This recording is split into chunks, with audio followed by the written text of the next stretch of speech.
Hello good evening. आप सभी साथियों का स्वागत है एसएमसी समस्तीपुर के यूट्यूब प्लेटफॉर्म पर।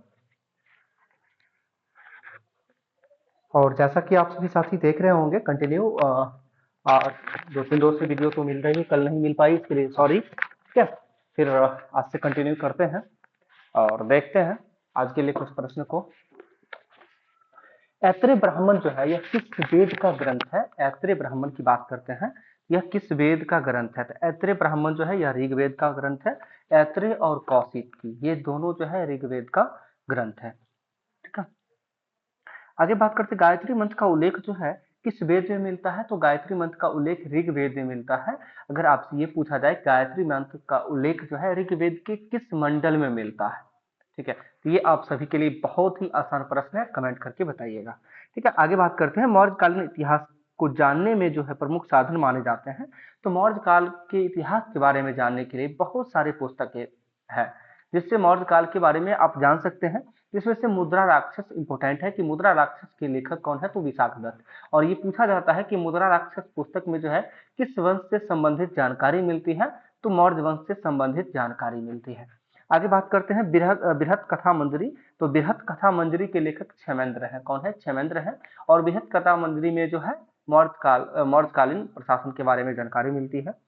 आगे कथा सरित सागर। तो कथा सरित सागर के लेखक सोमदेव हो जाएंगे। कथा सरित सागर सोमदेव। ठीक है, ये सभी जो है मौर्य वंश से संबंधित जो मौर्यकालीन इतिहास के बारे में जानकारी मिलती है इन सभी पुस्तकों से। अगर बात करते हैं दक्कन को विजय करने वाला पहला मौर्य शासक कौन था? यानी दक्कन को विजय करने वाला यानी विजय पाने वाला, दक्कन पर विजय पाने वाला पहला मौर्य शासक की बात करते हैं, चंद्रगुप्त मौर्य हो जाएंगे। चंद्रगुप्त मौर्य की यदि हम बात करते हैं, चंद्रगुप्त मौर्य का जो जन्म हुआ था 345 ईसा पूर्व में जन्म हुआ था चंद्रगुप्त मौर्य का। ठीक है, और यह मगध यानी मौर्य साम्राज्य की स्थापना जिसमें जो है कब किया था? तो 322 ईसा पूर्व में जो है इनके द्वारा मौर्य साम्राज्य की स्थापना की गई थी। आगे बात करते हैं महमूद के साथ भारत आए किस विद्वान ने जो है भारतीय समाज पर जो है किताबुल हिंद नामक पुस्तक लिखा था? आपसे ये प्रश्न पूछा जा सकता है कि किताबुल हिंद नामक पुस्तक के लेखक कौन है? तो अलबरूनी हो जाएंगे। अलबरूनी। और अलबरूनी के बारे में पूछा जाए कि अलबरूनी किसके साथ भारत आया था? तो यह जो है किसके साथ आया था? महमूद गजनी के साथ जो है भारत आया था। अब हम बात करते हैं महमूद गजनी की, गजनवी की। तो गजनवी के दरबार में जो है तीन इतिहास यानी विद्वान रहते थे जिसमें से अलवरनी थे, फिरदौसी और उतबी। कौन कौन थे? अलवरुनी, फिरदौसी, उतबी। ये सभी महमूद गजनी के दरबार में रहते थे। और जिसमें से ये इंपॉर्टेंट बनता है कि उतबी जो है इनके दरबारी इतिहासकार है। आपसे पूछा जाएगा कि जो है महमूद गजनवी का दरबारी इतिहासकार कौन था? तो उतबी दरबारी इतिहासकार था। लेकिन अलबरूनी जो है इनके दरबार में रहा करते थे। अब जो है उतबी के द्वारा एक पुस्तक लिखा गया है जिसका नाम है किताबुल यामनी। कौन सा पुस्तक है? किताबुल यामनी, जो किसके द्वारा लिखा गया है? उतबी के द्वारा लिखा गया है। ठीक है, और आगे बात करते हैं महमूद गजनी के बारे में। तो महमूद गजनी किस वंश से संबंधित था, यानी इसका वंश कौन सा था? तो ठीक है, तो ये यामनी वंश के संबंधित थे, यामनी वंश से संबंधित थे महमूद गजनी। ठीक है, आगे बात करते हैं अलबरूनी कहाँ का रहने वाला था, ये भी पूछा जा सकता है। जो तो अलबरूनी जो है यह ख्वारिज्म का रहने वाला था, जिसे आधुनिक में यानी वर्तमान में तुर्कमेनिस्तान के नाम से जानते हैं। तो अलबरूनी जो है यह ख्वारिज्म का रहने वाला था। ठीक है, आगे बात करते हैं किताबुल हिंद को जो है किस अन्य पुस्तक के नाम से जानते हैं? तो तहकीक ए हिंद के नाम से भी जानते हैं। किताबुल हिंद को किस अन्य नाम से जानते हैं? तो तहकीक ए हिंद के नाम से जानते हैं। और तहकीक ए हिंद के लेखक की बात करें तो अलबरूनी ही हो जाएंगे। ठीक है, और यह किताबुल हिंद या फिर तहकीक ए हिंद का अर्थ क्या होता है, यानी इसका जो है अर्थ क्या होता है? तो यह जो है भारत की खोज होता है। क्या होता है? भारत की खोज, इसका हिंदी अर्थ होता है किताबुल हिंद का।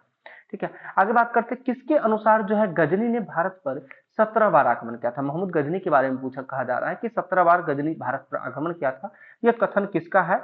तो सर हेनरी एलियट के द्वारा कहा गया था कि महमूद गजनी जो है भारत पर 17 बार आक्रमण किया था, जो कि 16वां आक्रमण सभी को ये इंपोर्टेंट है, जो कि सोमनाथ मंदिर पर आक्रमण था। इसमें लोग कंफ्यूज कर जाते हैं। महमूद गजनी के बारे में जानते हैं कि महमूद गजनी 17 बार आक्रमण किया था।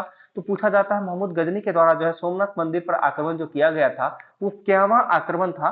तो वह महमूद गजनी का जो है 16वां आक्रमण था, जो कि 1025 में किया था। और 1027 में जो है जो रास्ते में इधर मंदिर लूट के जाने के बाद रास्ते में जो इसका धन लूट ले लेता है, उसके खिलाफ जो है वो जो जाटों के खिलाफ जो है यह जो मतलब युद्ध करता है, वो 1027 में होता है, जो कि अंतिम आक्रमण होता है, जो 17वां आक्रमण होता है। आगे बात करते हैं, पुराणों का अध्ययन करने वाला जो है पहला मुसलमान कौन था। अभी देख रहे थे किताब उल हिंद के लेखक की बात कर अलबरूनी, पुराणों का अध्ययन करने वाला पहला मुसलमान की बात करते हैं, प्रथम मुसलमान, वह भी अलबरूनी ही था। कौन था? अलबरूनी। और ये जो है गजनी के दरबार में एक व्यक्ति रहता था फिरदौसी, और फिरदौसी के द्वारा एक पुस्तक लिखा गया है जिसका नाम है शाहनामा। तो शाहनामा किसकी कृति है? तो ये फिरदौसी की ही कृति है। ठीक है। इसके साथ साथ इसी के काल में जो है एक और पुस्तक लिखा गया था, बैहाकी के द्वारा लिखा गया था, जिसका नाम था तारीख ए सुबुक्तगीन। तो तारीख ए सुबुक्तगीन किसके द्वारा लिखा गया था? तो बैहाकी के द्वारा लिखा गया था।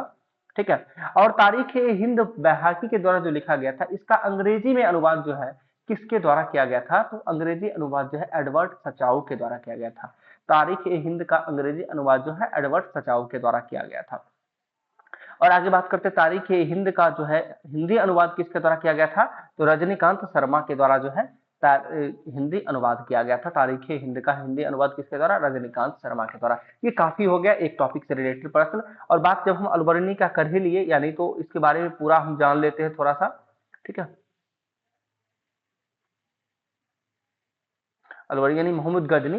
तो गजनी की बात करते हैं, गजनी साम्राज्य का स्थापना जो है 932 ईस्वी में हुआ था। कब हुआ था? 932 में गजनी साम्राज्य का स्थापना हुआ था, और जो कि इसकी राजधानी कहाँ स्थापित की गई थी? गजनी की गई थी। ठीक है। और ये किसके द्वारा स्थापित किया गया था गजनी साम्राज्य का स्थापना? तो अल्पतगीन के द्वारा किया गया था, 932 में किया गया था अल्पतगीन के द्वारा। ठीक है। और अल्पतगीन की मृत्यु के बाद जो है इसका बेटा होता है प्रीतगीन, जो कि शासक बनता है। ठीक है। और इसके शासक बनने के बाद जो है, इसकी मृत्यु के बाद जो है एक तुर्क आक्रमण होता है, यानी प्रथम तुर्क आक्रमण जो कि होता है पंजाब। उस समय पंजाब का शासक पूछा जाता है कि उस समय पंजाब का शासक कौन था? तो जयपाल के समय में जो है प्रथम तुर्क आक्रमण हुआ था। जो उस समय पंजाब का शासक कौन था? तो जयपाल था। अब जयपाल के बारे में पूछा जाता है कि जयपाल किस वंश से संबंधित था? तो जयपाल का संबंध जो है शाही वंश से संबंधित था। किस वंश से था? शाही वंश से संबंधित था। ठीक है। और आगे बात करते हैं, मोहम्मद गजनी, गजनी का जन्म जो है 1 नवंबर 971 को हुआ था। सॉरी, 1 नवंबर 971 को जो है मोहम्मद गजनी का जन्म हुआ था। गजनी के पिता का नाम सुबुक्तगीन, अभी थोड़ा देर पहले बताए थे, सुबुक्तगीन था। और सुबुक्तगीन के काल में मोहम्मद गजनी कहाँ का शासक था? ये पूछा जाता है कि सुबुक्तगीन के काल में मोहम्मद गजनी कहाँ का शासक था? यह खुरासान का शासक था। कहाँ का शासक था? खुरासान का शासक था। ठीक है। और गजनी जो है गद्दी पे 998 ईस्वी में गद्दी पे बैठता है, जो कि उस समय इसकी उम्र जो होती है 27 वर्ष, यानी 998, 71 में जन्म लिया, 27 साल बाद 98 हुआ, तो 27 वर्ष की अवस्था में यह गद्दी पे बैठा है। ठीक है। और गद्दी पे बैठने के बाद जो है यह कौन सी उपाधि लेता है? तो यामीन उद्दौला तथा यामीन उल मिल्लाह की उपाधि के साथ जो है यह गद्दी पे बैठता है। कि कौन कौन सी उपाधि के साथ बैठता है? तो जो है यामीन उद्दौला तथा यामीन उल मिल्लाह के नाम से जो है यह गद्दी पे बैठता है। ठीक है। और गद्दी पे बैठता नहीं है, ये इसे उपाधि दी जाती है गद्दी पे बैठने के बाद। और पूछा जाता है यामीन उद्दौला या तथा जो है यामीन उल मिल्लाह की उपाधि जो है किसके द्वारा दिया गया था? तो यह उपाधि जो है अल आदिर बिल्लाह के द्वारा दिया गया था। किसके द्वारा दिया गया था? अल आदिर बिल्लाह के द्वारा दिया गया था। ठीक है। और महमूद गजनी का जो है दूसरा आक्रमण किसके विरुद्ध होता है? तो यह जापाल के विरुद्ध होता है। ठीक है। चलिए चलिए आगे देखते हैं अब इधर। ठीक है। आगे है चिश्ती संप्रदाय के जो है प्रवर्तक कौन थे? तो चिश्ती संप्रदाय के प्रवर्तक की बात करते हैं तो मोइनुद्दीन चिश्ती जो है चिश्ती संप्रदाय के प्रवर्तक थे। कौन थे? मोइनुद्दीन चिश्ती चिश्ती संप्रदाय के प्रवर्तक थे। आगे है तुगलक वंश का संस्थापक की बात पिछले क्लास में भी चर्चा की थी। तुगलक वंश के संस्थापक गयासुद्दीन तुगलक था, जिन्होंने पहली बार नहरों का निर्माण करवाया था, यानी नहर का निर्माण करवाने वाला पहला शासक गयासुद्दीन तुगलक था। और इसके बाद जो है नहरों का जाल बिछाने वाला शासक फिरोज शाह तुगलक बना। ठीक है। जिसके द्वारा दान विभाग और बहुत सारे विभाग की स्थापना की गई थी फिरोज शाह तुगलक। उनके बारे में जब आएगी तो चर्चा करेंगे हम उन बिंदुओं पे। आगे बात करते हैं, अंग्रेजों का प्रथम संघर्ष जो है किस मुगल शासक से हुआ था? तो अंग्रेजों का प्रथम जो है संघर्ष मुगल शासक की बात करते हैं, वह औरंगजेब के साथ हुआ था। किसके साथ हुआ था? औरंगजेब के साथ जो है अंग्रेजों का पहला संघर्ष हुआ था। ठीक है। और औरंगजेब की बात करते हैं, औरंगजेब को जिंदा पीर की उपाधि दी गई है, यानी जिंदा पीर के उपनाम से जाना जाता है। और औरंगजेब के द्वारा जो है सिख सिख धर्म के 9वें गुरु तेग बहादुर की हत्या करवा दी गई थी। किसकी? 9वें गुरु गुरु तेग बहादुर की हत्या किसके द्वारा? औरंगजेब के द्वारा करवा दिया गया था। ठीक है। और औरंगजेब के बारे में कहा जाता है कि यह बीना बजाने का काम करता था, यानी अकेले में यह बीना बजाता था। ठीक है, आगे बात करते हैं भारत में होम रूल लीग की स्थापना किसने की थी। तो भारत में होम रूल लीग की स्थापना जो है एनी बेसेंट के द्वारा किया गया था। किसके द्वारा किया गया था? एनी बेसेंट के द्वारा किया गया था, और इनके सहयोगी बाल गंगाधर तिलक हुए, जो कि होम रूल लीग 1916। ठीक है, आगे बात करते हैं तत्वबोधिनी सभा के संस्थापक कौन थे। तत्वबोधिनी सभा के संस्थापक की बात करते हैं, तो तत्वबोधिनी सभा के संस्थापक की यदि हम बात करें तो कौन हो जाएंगे? देवेंद्रनाथ ठाकुर हो जाएंगे। कौन हो जाएंगे? देवेंद्रनाथ ठाकुर के द्वारा जो है तत्वबोधिनी समाज की स्थापना की गई थी। ठीक है, इसके साथ बात करते हैं भारतीय इतिहास में जो है 5 मार्च 1931 को 5 मार्च 1931 को महत्वपूर्ण तिथि क्यों घोषित किया गया? तो भारतीय इतिहास में जो है 5 मार्च 1931 को महत्वपूर्ण तिथि क्यों घोषित किया गया? क्योंकि यह जो है गांधी इरविन समझौता उसी दिन हुआ था, इसीलिए जो है इस दिन को महत्वपूर्ण तिथि के रूप में जाना जाता है। किस दिन को? तो 5 मार्च 1931 को। कहीं कहीं पहले वाले बुक में जो है 4 मार्च 1931 देता था, लेकिन 5 मार्च 1931 सही है। ठीक है, चलिए आगे चलते हैं। न अपील न वकील न दलील कथन किसके लिए कहा गया था? तो यह न अपील न दलील यह कथन जो है किसके लिए कहा गया था? न अपील न वकील न दलील, यह रॉलेट एक्ट के संबंध में कहा गया था। रॉलेट एक्ट को काला कानून के रूप में भी जाना जाता है, जो कि कब आया था रॉलेट एक्ट, ये आप सभी कमेंट करके बताइएगा, रॉलेट एक्ट कब आया था। ठीक है, चलिए और आगे बात करते हैं। चापलूसों का सम्मेलन कहकर जो है कांग्रेस की आलोचना किसने की थी? तो चापलूसों का जो है सम्मेलन कहकर कांग्रेस की आलोचना करने वाले व्यक्ति थे, वो लोकमान्य तिलक थे, यानी बाल गंगाधर तिलक के द्वारा जो है चापलूसों का जो है सम्मेलन कहा करते थे। कौन? तो बाल गंगाधर तिलक। और इसलिए पूछा भी जाता है एक प्रश्न कि लाल बाल पाल में से कौन से व्यक्ति जो है कांग्रेस के कभी भी अध्यक्ष नहीं बने, यानी लाल बाल पाल में से कौन से व्यक्ति हैं जो कांग्रेस के अध्यक्ष कभी नहीं बने थे? वो व्यक्ति यही है बाल गंगाधर तिलक। ठीक है, बाकी लाला लाजपत राय भी बने थे, और जो है बिपिन चंद्र पाल है एक। ठीक है,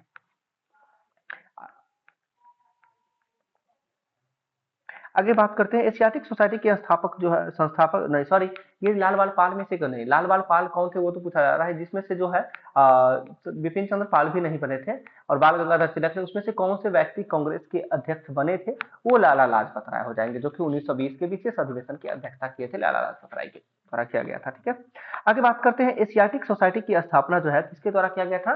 तो सर विलियम जोन्स के द्वारा जो है 1784 में जो है एशियाटिक सोसाइटी की स्थापना की गई थी। किनके द्वारा? सर विलियम जोन्स के द्वारा किया गया था। आगे बात करते हैं किसने कहा था कि भारत एक राष्ट्र नहीं दो राष्ट्र है? तो भारत एक राष्ट्र नहीं दो राष्ट्र है, यह कथन जो है किसके द्वारा कहा गया था? यह मोहम्मद अली जिन्ना के द्वारा कहा गया। किसके द्वारा कहा गया था? मोहम्मद अली जिन्ना के द्वारा जो है कहा गया था कि भारत एक राष्ट्र नहीं दो राष्ट्र है। आगे बात करते हैं केंद्रीय व्यवस्थापिका सभा, यानी जिसे सेंट्रल लेजिस्लेटिव असेंबली की बात करते हैं, में भगत सिंह ने किसके साथ जो है बम गिराया था? यानी केंद्रीय सेंट्रल लेजिस्लेटिव असेंबली में जो है भगत सिंह किसके साथ बम गिराया था? तो उनके साथ दो व्यक्ति थे। कौन कौन थे? एक व्यक्ति थे बटुकेश्वर दत्त के साथ जो है मिलकर यह बम गिराए थे। आगे बात कर दिल्ली चलो का नारा जो है किसके द्वारा दिया गया था? सुभाष चंद्र बोस के द्वारा दिया गया था दिल्ली चलो का नारा। आगे नोबेल पुरस्कार विजेता रविन्द्रनाथ टैगोर जो है नोबेल पुरस्कार विजेता रविन्द्रनाथ टैगोर को नोबेल पुरस्कार कब मिला था? तो 1913 में जो है रविन्द्रनाथ टैगोर को नोबेल पुरस्कार से नवाजा गया था। और इन्हें जो है 30 मई 1919 को जो है अपनी जो इन्हीं को सर की उपाधि दी गई थी, उस उपाधि को जो है जालियांवाला बाग नरसंहार के कारण जो है वो उन्होंने अपनी उपाधि को लौटा दी थी। कौन सी उपाधि लौटा दी थी? सर की उपाधि लौटा दी थी। अगर बात करते हैं भूख हड़ताल के कारण किस भारतीय स्वतंत्रता सेनानी का जेल में ही मृत्यु हो गया था? तो भूख हड़ताल के कारण जो है जतिन दास की मृत्यु जो है जेल में ही हो गई थी। किसकी? जतिन दास की मृत्यु जो है जेल में हो गई थी। आगे बात करते हैं कंप्ट्रोलर एंड ऑडिटर जनरल, जो कि अनुच्छेद 148 कैग की बात करते हैं। तो अनुच्छेद 148 में जो है कैग की नियुक्ति होती है, और कैग की नियुक्ति पूछा जाता है कि इसका कार्यकाल कितने वर्षों का रहता है? तो कैग का कार्यकाल जो है वह 5 वर्ष या फिर 65 वर्ष की आयु पूरा होने तक जो है कैग की वैलिडिटी रहती है। कितना? 5 वर्ष या फिर 65 वर्ष रहता है। यानी कहने का मतलब इनका जो है सेवानिवृत्ति की आयु 5 वर्ष बोला गया, 6 वर्ष या फिर 65 वर्ष होता है। कैग की सेवानिवृत्ति की आयु 6 वर्ष या 65 वर्ष। ठीक है, आगे बात करते हैं मुख्य चुनाव आयुक्त की नियुक्ति कौन करता है? तो मुख्य चुनाव पिछले राष्ट्रपति वाले टॉपिक में इस बात का चर्चा किए थे कि राष्ट्रपति के द्वारा किस किस पदाधिकारियों की नियुक्ति की जाती है उनको, उनमें से एक बताए थे कि मुख्य चुनाव आयुक्त की नियुक्ति भी जो है या अन्य चुनाव आयुक्त की नियुक्ति किसके द्वारा किया जाता है? तो राष्ट्रपति के द्वारा ही किया जाता है। आगे है वह रीट जो भारत के उच्चतम न्यायालय या फिर उच्च न्यायालय द्वारा जारी किसी व्यक्ति अथवा निकाय को आदेश देती है कि वो अपना कर्तव्य पालन करे, यह क्या कहलाती है? तो कोई व्यक्ति अपना कर्तव्य पालन करे, वो जो रीट जारी किया जाता है उसको बोला जाता है परमादेश बोला जाता है। क्या बोला जाता है? परमादेश बोला जाता है। ठीक है, आगे बात करते हैं भारतीय संविधान में जो है संविधान सभा को कब अंगीकृत किया गया था? तो सभी लोगों को पता होगा, 26 नवंबर 1949 को जो है संविधान को संविधान सभा के द्वारा अंगीकृत किया गया था। आगे हम मूल अधिकार एवं राज्य के नीति निषेध तत्व में अंतर की बात करते हैं तो मौलिक अधिकार वाद योग्य है, जबकि नीति निषेध तत्व वाद योग्य नहीं होता है। ठीक है, चलिए आगे राष्ट्रपति संबंधित ये भी प्रश्न उस दिन चर्चा किए थे कि लोकसभा को भंग करने का अधिकार राष्ट्रपति के पास अनुच्छेद 85 के अंतर्गत होता है। जो साथी नहीं देखे होंगे राष्ट्रपति वाला वीडियो, जाके आप बैक डे का वीडियो है राष्ट्रपति, ठीक है, उसको देख लेंगे आप सभी। ठीक है, आगे बात करते हैं भारत के किस राज्य द्वारा जो है सर्वप्रथम पंचायती राज संस्थाओं की विधिवत स्थापना की गई थी? तो पंचायती राज संस्थानों की स्थापना जो है सर्वप्रथम राजस्थान के द्वारा किया गया था, और राजस्थान में पंचायती राज को सबसे पहले लागू भी किया गया था, जो कि कब लागू किया गया था? तो 2 अक्टूबर 1958 को 1958 या 1959 को जो है राजस्थान के नागौर जिले में लागू किया गया था। ठीक है, आगे बात करते हैं कौन सा प्राधिकारी संसद के किसी भी सदन की कार्यवाही में भाग ले सकता है? तो संसद की किसी भी कार्यवाही में भाग लेने का अधिकार जो होता है वह भारत के महान्यायवादी का होता है। किसका होता है? भारत के महान्यायवादी का वो अधिकार होता है कि संसद के किसी भी सदन में जो है वह भाग ले सकता है। ठीक है, आपको बताना है कि उत्तर प्रदेश में राज्यसभा सीटों की संख्या कितनी है? उत्तर प्रदेश में राज्यसभा सीटों की संख्या कितनी है? तो 31 है।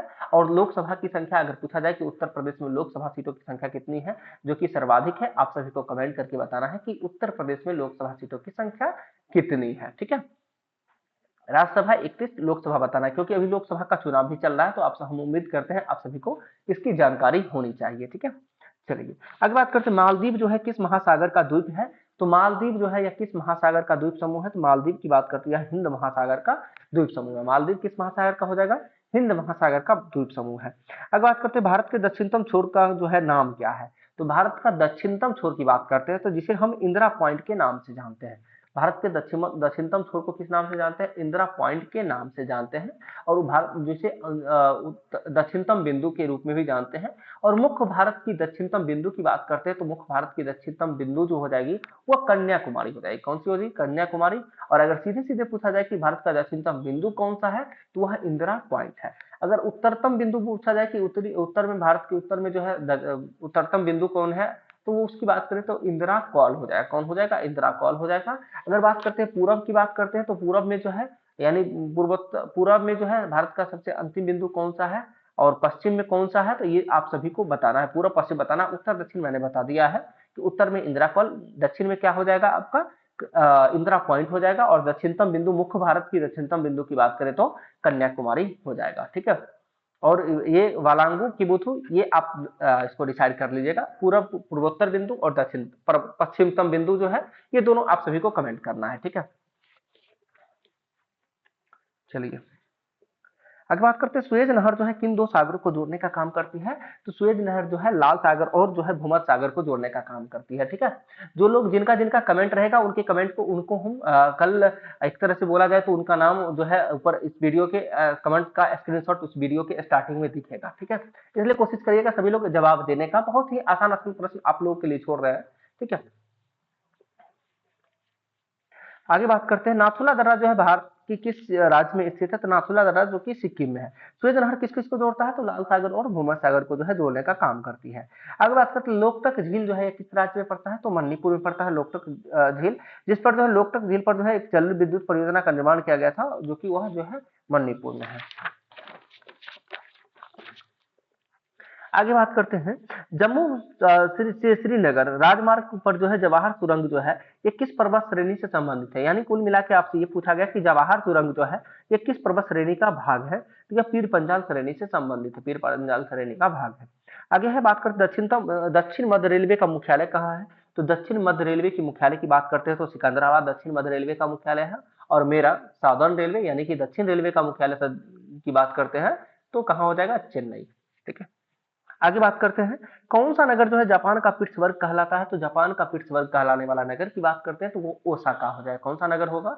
ओसाका जो है जापान का पिट्सबर्ग कहलाता है। ठीक है, आगे बात करते हैं विश्व का कहवा पतन किस शहर को कहते हैं, तो विश्व का कहवा पतन की बात करते हैं तो वह सेंटोस को बोलते हैं। विश्व का कहवा पतन किसको बोलते हैं, सेंटोस को बोलते हैं, ठीक है।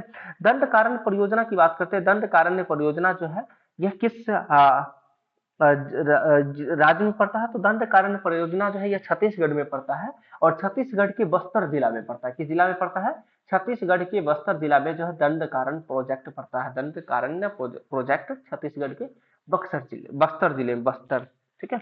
अगर बात करते हैं पूर्ण रूप से पहला भारतीय बैंक की बात करते हैं, तो पूर्ण रूप से भारत का पहला बैंक की बात करते हैं तो पंजाब नेशनल बैंक है। और आप सभी को कमेंट करके बताना है कि पीएनबी का स्थापना कब हुआ था, पंजाब नेशनल बैंक का स्थापना कब हुआ था। आगे चलते हैं। ब्राइट्स रोग का संबंध जो है किस अंग से है, ब्राइट्स रोग का संबंध जो है किस अंग से है, तो ब्राइट्स रोग का संबंध जो है किडनी यानी वृक्क से संबंधित है ब्राइट्स रोग, ठीक है। आगे बात करते हैं जो है कौन सा विटामिन मनुष्य में रक्त के थक्के जमाने में सहायता करता है, तो विटामिन के जो है मनुष्य के ब्लड को जमाने में यानी रक्त के थक्के जमाने में सहायता करता है, वो विटामिन के है।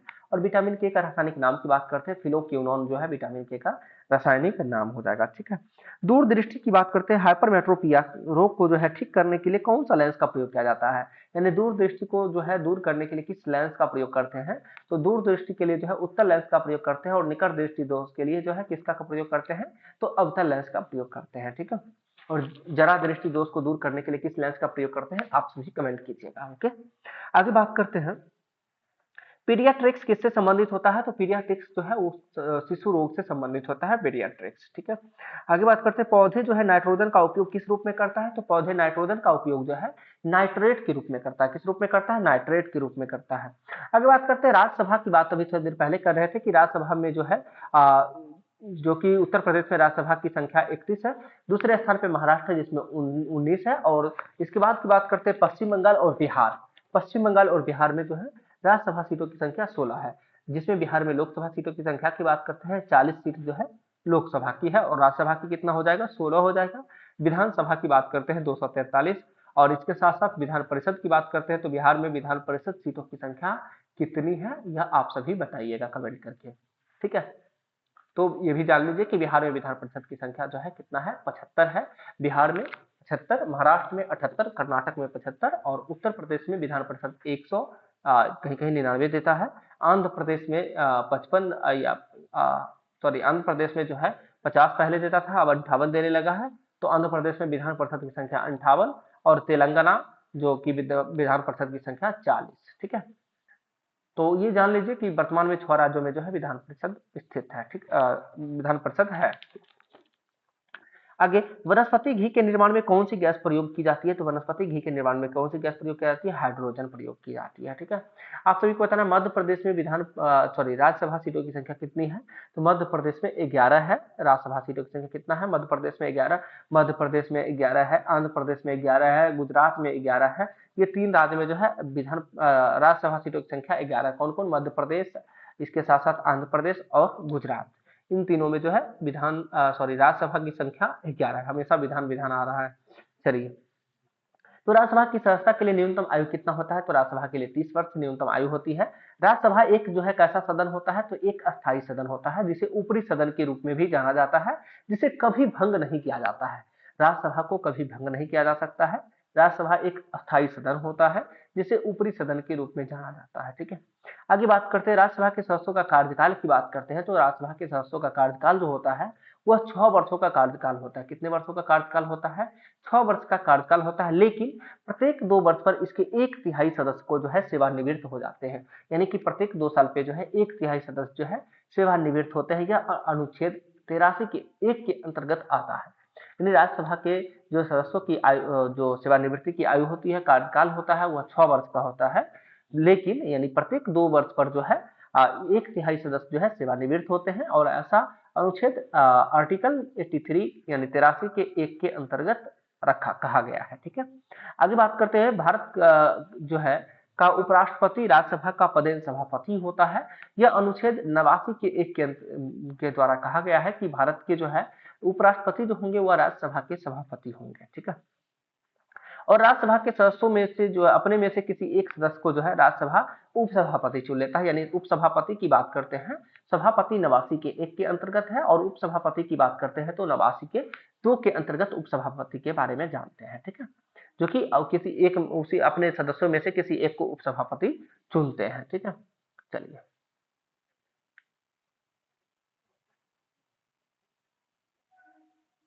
राज्यसभा का गठन की यदि हम बात करते हैं तो राज्यसभा का गठन जो है 3 अप्रैल 1952 को किया गया था, और इसकी पहली बैठक जो है 13 मई 1952 को हुई थी। ये ध्यान रखना है कि राज्यसभा का जो है स्थापना की बात करते हैं तो गठन की बात करते हैं तो 3 अप्रैल 1952 को किया गया था, लेकिन इसकी जो है पहली बैठक जो हुई थी वह 13 मई 1952 को बैठक हुई थी। ठीक है, राष्ट्रपति वर्ष में जो है कम से कम 2 बार राज्यसभा का अधिवेशन बुलाता है। ये पूछा जा सकता है, बहुत ही आसान प्रश्न है कि राष्ट्रपति जो है राज्यसभा का अधिवेशन वर्ष में कम से कम कितनी बार बुला सकता है, तो 2 बार कम से कम बुला सकते हैं।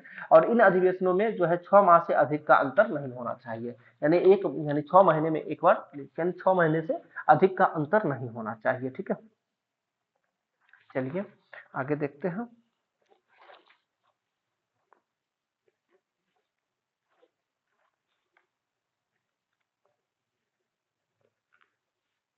आदि ग्रंथ के रचयिता तो सभी लोग जानते होंगे, गुरु अर्जुन देव। आदि ग्रंथ प्रसिद्ध प्रसिद्ध मीनाक्षी मंदिर जो है यह कहाँ स्थित है, तो मीनाक्षी मंदिर की बात करते हैं, यह जो है मदुरई में स्थित है। कहाँ है मीनाक्षी मंदिर, कहाँ हो जाएगा, मदुरई में स्थित हो जाएगी मीनाक्षी मंदिर। ठीक है, बिरजू महाराज जो है किस नृत्य के उत्कृष्ट नर्तक थे, तो बिरजू महाराज जो है किस नृत्य का उत्कृष्ट नर्तक थे, यह कथक नृत्य से संबंधित थे। बिहू नृत्य का संबंध किस राज्य से है, तो बिहू का संबंध किस राज्य से हो जाएगा, असम से हो जाएगा। ठीक है, और तमिल तमिल रामायण के नाम से विख्यात जो है रामावतरम जो है, ये तमिल रामायण के नाम से जाना जाता है। रामावतारम को जाना जाता है। रामावतारम की बात करते हैं तो इसके लेखक कौन है, तो कंबन के द्वारा जो है रामावतारम लिखा गया था। रामावतारम लिखा गया था किसके द्वारा, कंबन के द्वारा लिखा गया था। और बिरजू महाराज का संबंध किस नृत्य से है, तो कथक नृत्य से, ये ध्यान रखना है। कथक की बात करते हैं तो उत्तर भारत का संबंध, उत्तर भारत का कथक है। और कथकली नृत्य की बात करते हैं तो जो कि केरला का कथकली, केरल। ठीक है, आगे बात करते हैं मिताक्षरा के लेखक कौन हो जाएंगे, तो मिताक्षरा की जो है लेखक विज्ञानेश्वर है। और मिताक्षरा का संबंध किससे है, हिंदू विधि से संबंधित है। मिताक्षरा का संबंध किससे हो जाएगा, हिंदू विधि से। ओणम किस राज्य का जो है प्रमुख त्योहार है, तो ओणम जो है यह केरल का प्रमुख त्योहार है। ओणम किसका है, केरल का प्रमुख त्योहार है। बात करते हैं मलयालम किस राज्य की भाषा है, प्रमुख भाषा, तो मलयालम केरला का ही भाषा है। आगे बात करते हैं अमृतसर स्थित जो है स्वर्ण मंदिर का शिलान्यास किसके द्वारा किया गया था। ये बहुत ही महत्वपूर्ण प्रश्न है कि अमृतसर स्थित जो है स्वर्ण मंदिर का शिलान्यास जो है किसके द्वारा किया गया था, तो हजरत मियां मीर के द्वारा जो है किया गया था। किसके द्वारा किया गया था, हजरत मियां मीर के द्वारा जो है अमृतसर स्थित स्वर्ण मंदिर का शिलान्यास किया गया था। तो आज के लिए इतना ही रहने देते हैं। धन्यवाद आप सभी को। ठीक है, और कोशिश करिए कंटिन्यू मेहनत करते रहिए। ठीक है, ठीक है, बाय, थैंक यू।